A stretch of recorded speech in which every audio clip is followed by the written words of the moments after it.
నా బెండలు పిల్ల వచ్చింది. మక్కండి ఎక్కడ ఉన్నారో ఎక్కడ ఉన్నారు మక్కండి. బెండలు పిల్ల వచ్చిందండి. బాగా చేస్తారా? ఇదేంటి నా బెండి? ఏంటి బాబు ఏం పెట్టారు? సరిగ్గా పని చేయట్లేదా? సరే బాబు అయితే మీరు కూర్చొని చూస్తే ఏంటో కంప్లైంట్ చెప్తాను. బాబు ఈ 2 టైర్లు పని చేయట్లేదు, సరిగ్గా అరిగిపోయాయి. ఈ కింద టైర్లు కూడా అరిగిపోయింది. ఈ 3 టైర్లు మార్చాలి. అలాగే ఈ హ్యాండిల్ కూడా బాగాలేదు. హ్యాండిల్ కూడా మార్చి అన్ని చక్కగా ఇలా ఫీట్ చేయాలన్నమాట. అయితే సుమారుగా ఖర్చు ఇది ఒక 1000 రూపాయల దాకా అవుతుంది. మరి మీరు ఇవ్వగలరా? పెద్దవాళ్ళు రాలేదు ఎవరని? మీ అన్నయ్య గాని మీ నాన్నగారు గాని మీ అమ్మగారు ఉంటే తీసుకురా. ఎవరిని తీసుకొస్తారా? మీ అన్నయ్య తీసుకొస్తారా? తీసుకురండి. ఈయనెవరండి? మీ అన్నయ్య గారా? బాబు ఇదిగో మీ తమ్ముడు గారి బండి తీసుకొచ్చాడు.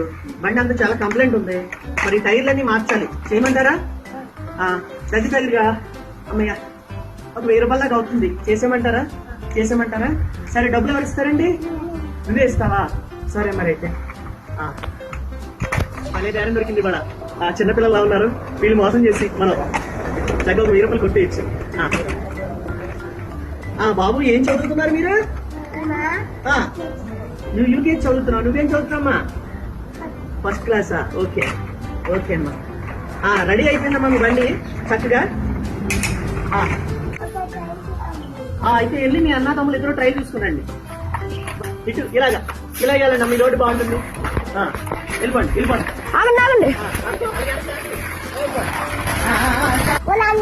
నువ్వు డబ్బులు తమ్ముడు అది కాదా ఆ కొత్త మనల్ని వాకం చేసే అని చదువుతాను.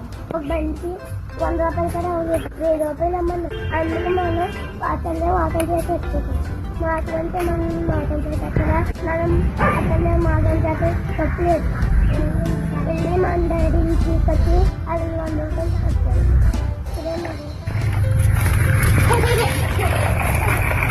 ఇంకా రావట్లేదు వాళ్ళు కానీ వెళ్ళిపోయారు. అటు వెళ్ళిపోయారు.